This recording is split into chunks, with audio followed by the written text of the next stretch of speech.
Paying with Gcash on Shein is very easy to do. Today I'm gonna show you how to do it. First of all, open up your Shein website. You can easily visit its website at shein.com.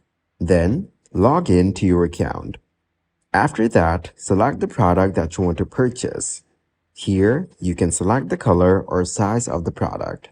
Once you're done with this, now simply click on the Add to Cart button.